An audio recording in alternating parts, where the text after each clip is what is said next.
بسم اللہ الرحمن الرحیم۔ السلام علیکم، کیا حال چال ہیں، کیسے ہیں؟ میں خیریت سے ہوں۔ بس آج ولاگ بنانے کا مقصد میں آپ سے بات چیت کروں گی۔ آج میرا دل بہت اداس ہے اور یقین مانیے آج دل ٹوٹ گیا۔ کچھ دل کی باتیں میں آپ سے کرنا چاہ رہی ہوں، پلیز بتائیے گا کہ آپ اس بارے میں آپ لوگ کیا سوچتے ہیں۔ جو کچھ ہوا آپ کو کیا لگتا ہے، کیسا لگتا ہے؟ آپ کو پتہ ہی ہوگا کل سے لے کے اب تک ایک بات جو سوشل میڈیا پہ نظر آ رہی ہے وہ ہماری ایکٹریس تھی عائشہ خان، ان کا انتقال ہو گیا۔ اب ظاہر ہے انتقال ہو جانا ایک ایسا عمل ہے جو سب کے ساتھ ہے، سب نے چلے جانا ہے، لیکن جس انداز میں وہ اس دنیا سے گئی ہے نا، وہ اتنا تڑپانے والا، تکلیف دینے والا عمل ہے، دل پریشان کرنے والا عمل ہے۔ میں تو صرف آپ سے بات کرنے کے لیے ویڈیو بنا رہی ہوں۔ وہ خاتون جہاں تک مجھے پتا ہے جائیداد جو ہے نا اپنے بچوں میں تقسیم کر چکی ہیں، اور بچے جو ہیں بڑے بڑے فارم ہاؤس میں اور بڑے بڑے گھروں میں ماشاءاللہ رہتے ہیں۔ 7 دن تک جو ہے نا مطلب ان کا انتقال ہو گیا، کسی کو پتہ ہی نہیں چلا۔ موت کے بعد آپ کو پتہ ہے انسان کا کیا حال ہوتا ہے 7 دن کے بعد۔ تو میں یہی کہوں گی کہ نہ کسی ان کی اولاد میں سے کسی کو ان کی فکر نہ پریشانی کہ ان کی بزرگ والدہ کہاں ہیں، کس حال میں ہیں، ان سے رابطہ کیوں نہیں ہو رہا، یا رابطہ کیا جائے اور پوچھا جائے۔ تو جو رشتہ دار ہیں، کیونکہ والدہ سے رابطہ نہیں ہو رہا تھا تو کسی کو بھی سمجھے فکر نہیں تھی کہ اولاد کیسی ہے، یہ کیا بے حسی ہے کہ ماں باپ پال پوس کر اپنی اولاد کو بڑا کرتے ہیں، جائیداد دے دیتے ہیں۔ اگر نہ وہ دیتی ہیں جائیداد تو اولاد ان کے آگے پیچھے ہوتی۔ یہ تو صرف لالچ یا خود غرضی ہی نہیں، میں آپ سے کہوں گی سب کچھ جو ہے نا دنیا میں ہی رہ جانا ہے، کوئی رشتہ ناتا نہیں ہوتا۔ بہت ہی زیادہ تکلیف کا باعث بنی ہوئی یہ بات۔ سر آپ کوٹ کے آپ یقین کریں سرد خانے میں موجود ہیں، آخری اطلاع کے مطابق بیٹے آئیں گے، فیصلہ کریں گے کہ پوسٹ مارٹم ہوگا یا نہیں ہوگا، تدفین کب ہوگی۔ تو کتنا دل پریشان ہوتا ہے۔ تو اس سے بہتر تو میں آپ سے یہ کہوں گی نا کہ اولڈ ایج ہوم جو ہے نا، جو میں خود صحیح نہیں سمجھتی تھی، برا سمجھتی تھی، تو یہ ایسے لوگوں کے لیے وہ تو ایک نعمت نظر آتے ہیں کہ آپ وہاں پہ کچھ ساتھیوں کے ساتھ ہوتے ہیں، کوئی آپ کا خیال رکھنے والا ہوتا ہے۔ تو بس اللہ پاک ان کو جو ہے کروٹ کروٹ جنت میں نصیب کرے۔ ان کا پاؤں فریکچر تھا، 77 سالہ خاتون جن کے پاؤں میں فریکچر ہے وہ چل کر پانی پینے سے قاصر ہوں گی، کیسے کھاتی پیتی ہوں گی، کھانے پینے کا کیا ہوتا ہوگا، دوائی ہے، واش روم ہے، نہانا دھونا، یہ سب کیسے ہوتا ہوگا۔ میں تو سوچ کے پریشان ہو رہی ہوں، اور ایک طرف ان کی اولاد جنہیں فکر ہی نہیں ہے، کئی سالوں سے وہ اپنے گھر میں رہ رہی تھیں اکیلے، نہ ان کا کوئی شوہر تھا، اور ہمسائے تو دیکھیے۔ وہی بات ہے کہ جب اولاد ہی نہیں دیکھ رہی تھی تو پھر ہمسائے کیا کرتے۔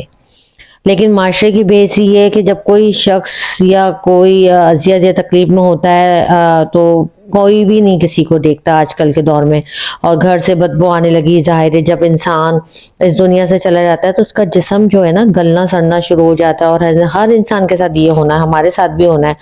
تو تب کہیں جا کے پولیس کو اطلاع دی گئی، پولیس نے رشتہ داروں سے معلومات کری تو ایک بھانجا آیا۔ افسوس ہوا، ظاہر سی بات ہے، اولاد بھی آئے گی، افسوس کرے گی، دنیا داری نبھائے گی، پھر چلی جائے گی۔ وہ اولاد جس نے زندگی میں پرواہ نہیں کی، وہ میں کہتی ہوں مرنے کے بعد کیا پرواہ کرے گی۔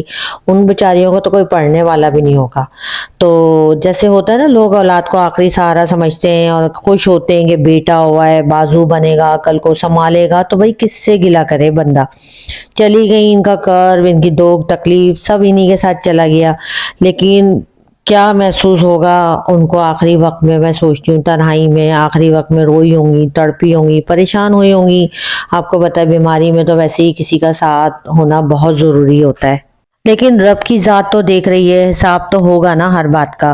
لوگ اتنے مصروف ہو جاتے ہیں، بس دل بجھ گیا ان کی مغفرت کے لیے دعا کریے گا آپ لوگ بھی، پتہ نہیں اولاد کرے نہ کرے، اور جس کے جو ماں باپ نہیں ہیں چلے گئے وہ اپنے ماں باپ کے لیے دعا کرے، تو ان کے لیے بھی آپ لوگ ضرور دعا کیجیے گا۔ جائیداد جو ہے نا کبھی بھی پہلے نہیں دینا چاہیے۔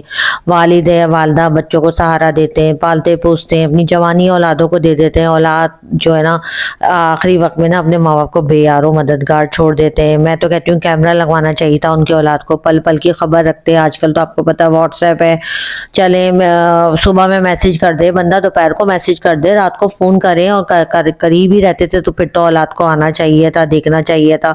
اور اگر کوئی باہر بھی ہو تو اللہ نہ کرے میری ماں یا باپ اس طرح سے ہوتا تو میں ان کو 2-3 ٹائم وائس میسج کرتی، اور پھر رات میں ان کو ویڈیو کال پہ بات کرتی۔ اور ایسے اس میں اگر کسی کے ماں باپ اکیلے رہتے ہیں نا، میں آپ لوگوں کو یہی مشورہ دوں گی، پڑوس میں کسی کا نمبر نمبر ضرور رکھیں کسی ذمہ دار شخص کا کہ اگر آپ کی ماں یا باپ فون نہیں اٹھا رہے تو آپ فٹافٹ پڑوس میں فون کر کے پتہ کریں گے کیا ہوا ہے، کیوں میری ماں یا باپ فون نہیں اٹھا رہے ہیں۔ یہ کیمرہ لگوائیں گھروں میں، بھائی دیکھیں کریں، اور ماں باپ تو بھائی جنت ہوتے ہیں، ماں کے تو ویسے ہی کہتے ہیں پیروں کے نیچے جنت ہوتی ہے۔ اور یقین کریے پڑوسیوں کی بھی اتنی ذمہ داری ہوتی ہے، اللہ پاک نے پڑوسیوں کا بھی اتنا مطلب ان کے بھی حقوق ہوتے ہیں، ہم تو وہ بھی نہیں ادا کرتے صحیح سے۔ کوئی اس طرح آپ کے آس پاس پڑوس میں کوئی ایسا بزرگ ہو تو آپ ضرور اس کا خیال رکھیں، کوئی کھانے کا یا کسی بھی چیز کا جو آپ کر سکتے ہیں کریں۔ اللہ تعالیٰ صلہ تو دیتا ہے، آپ اچھا کرتے ہیں تو اچھا صلہ مکافات عمل ہے۔ آج جو آپ کے بچے دیکھتے ہیں کل وہی آپ کے ساتھ ہوگا، جو آپ جیسے اپنے ماں باپ کے ساتھ رہیں گے کل کو ویسے ہی آپ کے ساتھ ہوگا۔ تو بس دل بڑا میرا وہ ہوا ہے، اور آپ لوگ ضرور ان کی مغفرت کے دعا کیجیے گا، اور جن جن کے ماں باپ ہیں تو پلیز وہ ان کا خیال کریں اور ان کو دیکھیں۔ اور بس آج کے لیے اتنا ہی، مجھے دعاؤں میں یاد رکھیے گا۔ آپ لوگ بھی اپنی رائے ضرور دیجیے گا اس بارے میں، آپ لوگوں کا کیا خیال ہے؟ ٹھیک ہے، اللہ حافظ۔